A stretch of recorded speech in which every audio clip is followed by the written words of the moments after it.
Hello అండి, అందరికీ నమస్తే. నేను మీ Gaurav Krishna. Welcome back to our channel wall poster. So SSMB 29 ఒకానొక సమయంలో గరుడ, ఆ తర్వాత సంచారి, తర్వాత రీసెంట్గా గ్లోబ్ టోటర్, బట్ ఫైనల్గా వారణాసి. సో ఏదైతే ఈ టైటిల్ కూడా మనకు ఆల్రెడీ వినిపించింది. ఎప్పటి నుంచో ఈ టైటిల్ కూడా బయటికి లీక్ అయింది, వారణాసి అని చెప్పి. కానీ వారణాసి అనే మంచి టైటిల్ని చూజ్ చేసుకున్నారంటే ఖచ్చితంగా రాజమౌళి గారు ప్రపంచానికి ఏదో చెప్పాలనుకుంటున్నారు మన పౌరాణికానికి సంబంధించి, మన పురాణాలకు సంబంధించి.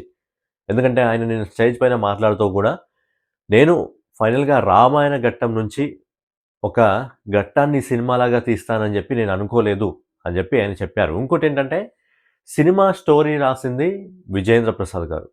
విజేంద్ర ప్రసాద్ గారికి మన ఏదైతే కల్చర్ ఉంటుందో ఆ కల్చర్ అంటే చాలా రెస్పెక్ట్, ఆయన ధర్మాన్ని బాగా నమ్ముతాడు. అందుకే ఈ వారణాసి అనే టైటిల్ ఏదో ఉందో చాలా అంటే చాలా బాగుంది. ఆయన ప్రపంచానికి ఖచ్చితంగా ఏదో చూపించాలనుకుంటున్నాడు, అందుకే వారణాసి అనే టైటిల్ని పెట్టాడు. సో టైటిల్ బాగుంది, చాలా అంటే చాలా బాగుంది. చాలా ఇంపాక్ట్ క్రియేట్ చేసే టైటిల్ని అయితే పెట్టడం జరిగింది. రాజమౌళి గారి సినిమాల్లో ఖచ్చితంగా ఇది వేరే ప్రపంచానికి తీసుకెళ్ళడం జరుగుతుంది. ఎందుకంటే నిన్న ఏదైతే విఎఫ్ఎక్స్ సంబంధించిన వ్యక్తి చెప్పడం జరిగిందో, జస్ట్ నిన్న వచ్చిన వీడియో బేసిక్గా 3 minutes వీడియో అన్నారు, బట్ ఈ వీడియో వచ్చింది.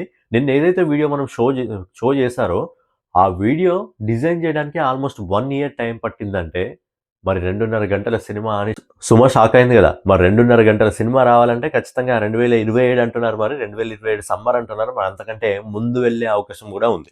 సో ఇది టైటిల్ ఓకే, టైటిల్ బాగుంది.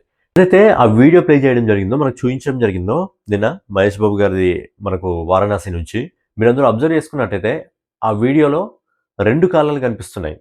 అది ఏంటి అనేది మళ్ళీ నేను డీటెయిల్గా చెప్తాను. ఒకటే వీడియోలో 2 కాలాలు కనిపిస్తున్నాయి మనకు.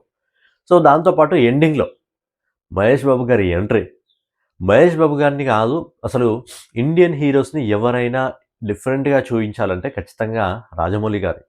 ఎవరు అనుకున్నారు ఒక పాన్ వరల్డ్ సినిమాలో బసవేశ్వరుడి పైన ఒక హీరో ఎంట్రీ ఇస్తాడని చెప్పి ఎవరు అనుకున్నారు? ముందుగా త్రిశూలం ఇలా వచ్చి, తర్వాత మహేష్ బాబు గారి ఫేస్ వచ్చి, మహేష్ బాబు గారి ఫేస్ ఇంకా బాడీ మొత్తం కొద్దిగా బ్లీడ్తో ఉంది. సో ఏంటంటే ఆయన ఏదో యుద్ధానికి వెళ్తున్నారు, అంటే ఎవరినో సంహరించడానికి వెళ్తున్నారు అని చెప్పి అక్కడ అర్థమవుతుంది.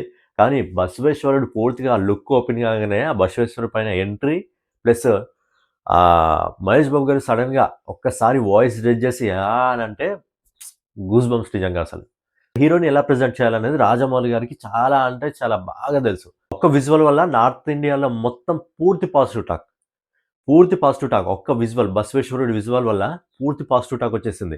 బేసిక్గా కుంభ అదొక పాత్ర, పౌరాణికానికి సంబంధించిన పాత్ర, పేరు కూడా అలాగే తీసుకోవడం జరిగింది. పోస్టర్ వచ్చినప్పుడు చాలా అంటే చాలా మిక్స్డ్ రివ్యూస్ రావడం జరిగింది. తర్వాత మందాగిని పాత్ర వచ్చినప్పుడు కూడా చాలా అంటే మిక్స్డ్ రివ్యూస్ రావడం జరిగింది. కానీ మీరు ఇద్దరు ఈ 2 పాత్రలు మీరు గమనించినట్టే ఈ 2 పాత్రలు కూడా పూర్తి మోడర్న్గా ఉన్నాయి.